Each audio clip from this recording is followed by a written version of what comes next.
college 10 years ago, when I learned rap sensation Lil Wayne was performing at the Target Center in Minneapolis, I begged my friends to suck up the $78 ticket price. But when everybody turned me down, the decision was simple. It's just me and Wayne. After all, so much of my childhood was just me and Wayne. When the bells in my high school rang, I pressed play and my idle imagination went wild, thanks to the wizard of hip hop, the metaphor magician. At the Target Center, when he sang, "Wonder why I stress? I am the best, 'cause even bobbleheads tell me yes." Our entire sea of 15,000 fans replied with his irresistible laugh. Wayne's rhymes were candy for the ears, tasty yet toxic. Misogyny, violence, hypersexuality, materialism, sometimes blatant insensitivity were the high fructose corn syrups of his music. This sugar fed society's cravings. Between 1997 and 2012, the 15 years where I aged from 10 to 24, Wayne was everywhere. On the radio, atop Billboard's charts, where he eclipsed Elvis's record for most Hot 100 hits, YouTube, television, advertisements. The average teen listens to 4 hours of music daily. If during those 15 years I listened to Wayne just 2 hours daily, that's roughly 11,000 hours. About 2 years worth if you subtract sleep. Double that for time on TV, YouTube, reciting lyrics. One soundtrack shaping my young mind. Now, I knew popular music or contemporary hits radio was influential. I witnessed hip hop, for example, grow from an American genre to a global genre and culture. I'm also a songwriter and artist manager who's worked in the music business for years, and I even researched music's impact on identity during my doctoral studies at Harvard. But until I began studying hit songs specifically, I had no idea how big a role the radio played in our psyche. I learned there is more than a method to Wayne's madness, but a mathematical formula in his songs and in other hit songs. That these songs share a common algorithm, combining beat, cadence, harmony, melody, rhythm, dozens more characteristics, in a way that beckons our brains to binge on beats, to recite and repeat, as lyrics sneak into our subconscious and shape our very being. Through the field of hit song science and an inside peek at the music business, we witness a phenomena that has major implications for us all. Hit song science was coined by Mike McCready, inventor of Music X-Ray, a software capable of predicting a song's mainstream success. I'll paraphrase a story about McCready told by Malcolm Gladwell. The year is 2002. McCready walks into a record store, buys 30 random albums, just released. Back at his office, he X-rays them. With the press of a button, his software analyzes dozens of song characteristics, like it did for millions of songs from Beethoven to the Beatles. It generated a mathematical signature for each, scored its potential, then pointed McCready to the hits. A curious news reporter calls. A shocked McCready explains that his software went nuts over one album called "Come Away With Me" from some unknown named Norah Jones, predicting 9 out of 14 songs had major hit potential. 20 million album sales and 8 Grammys later, Norah Jones was a pop sensation. Hits, of course, have been around decades. But the birth of hit song science as a field of study is recent, as new technology has enabled us to prove that hits are a unique beast. Through advanced MRIs, we can now track the blood flow in our brain. And one scholar notes that hits cause our brain to release dopamine at rates comparable to sex or drugs. We now know our brain loves awe and anticipation in a song, or distinct changes in speed and offbeat phrasing. The field has also busted myths like sex sells. Actually, human connection sells. When human connection's done right in a song, sex doesn't even help with sales. And while language already shapes our thoughts, mixing language with music is like baking soda meets vinegar. The relative impact is volcanic.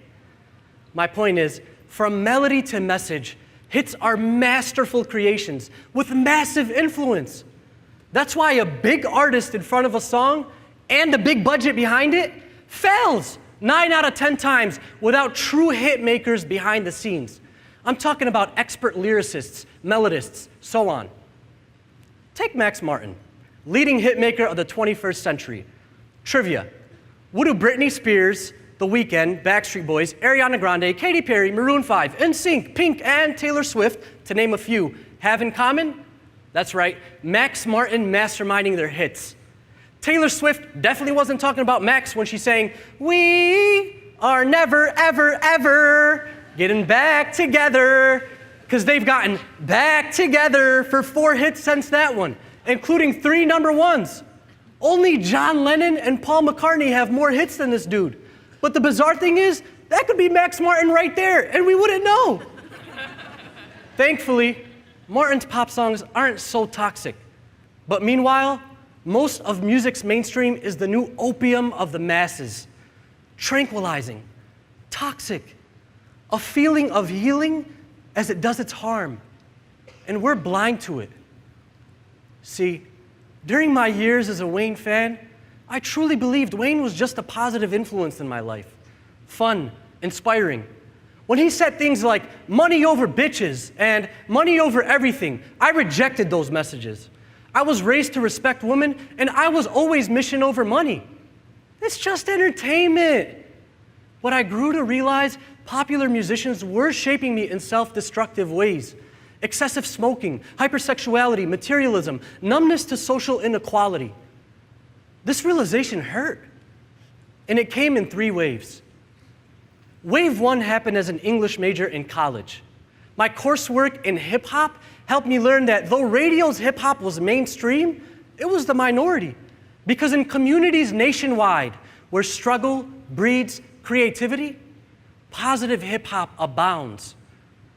In Wave 2, I taught 11th graders in Clarksdale, Mississippi, and realized positive hip-hop may abound in urban areas, but rural America rarely benefits from such diversity. So for many of my students, toxic musicians weren't mere entertainers, but real role models that they followed. And as I watched that, a mirror reflected back. I saw a hypocrite, singing along the verses we committed to heart, yet finding my heart reversing its commitments. In Wave 3, I got serious about my music. Thanks to toxic inspiration, I was a songwriting Shakespeare on those topics. But my pen went inkless for positivity.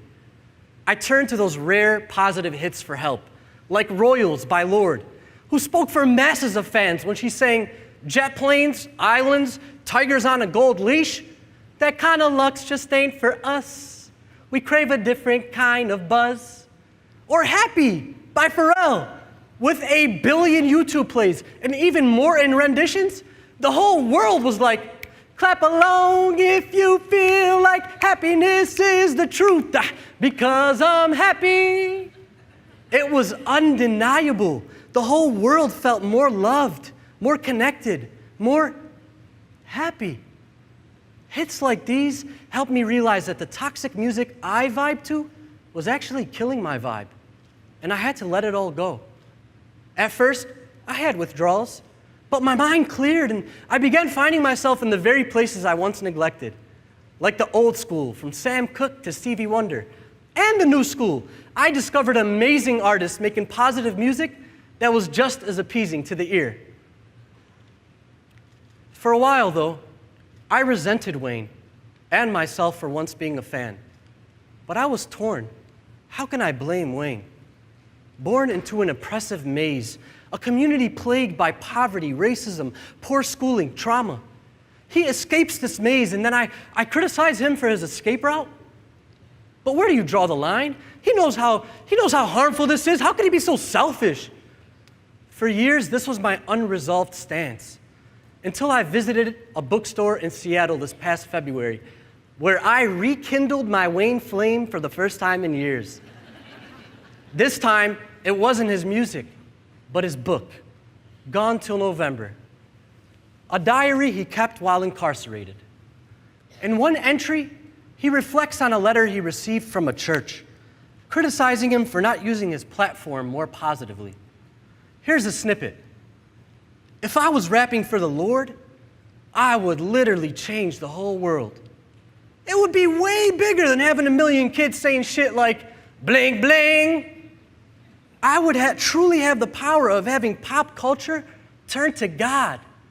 Man, I really got lost in those thoughts listening to Lauryn Hill and dozed off. And that's when God spoke to me in my sleep and told me to stop tripping.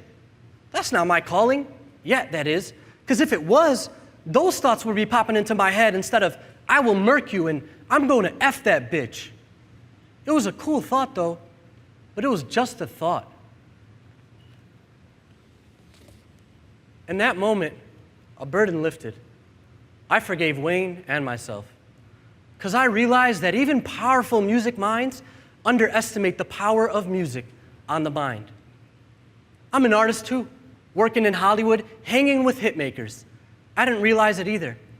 That just because hitmakers know how to shape hits, doesn't mean they know how hits shape us. Wayne believes God inspires his toxic music. But in reality, the music decisions we each make daily dictate whether we receive divine inspiration or a distraction from it. Hit song science is proof in a song's pudding and the proof of possibility. We can create hits that shape us into kind and loving beings, committed to serving one another. So artists, don't believe the lie that you gotta dance with the devil to do God's work. If you master the science and business of hits, your positivity will circle the planet. Parents, educators, policing your children's media is a short-term losing strategy. The winning strategy is helping them understand and learn that what they let in here matters a lot. In her Pulitzer Prize-winning book, The Nurture Assumption, Judith Harris shows us it's not nature or parenting really, but peers that shape our children's identity the most. And what shapes our peers? Media, especially music. So finally, music fans, your mind is so sensitive. Give it light. And join me as I team with hitmakers worldwide to trump the toxic and transform the world, one hit at a time. Thank you.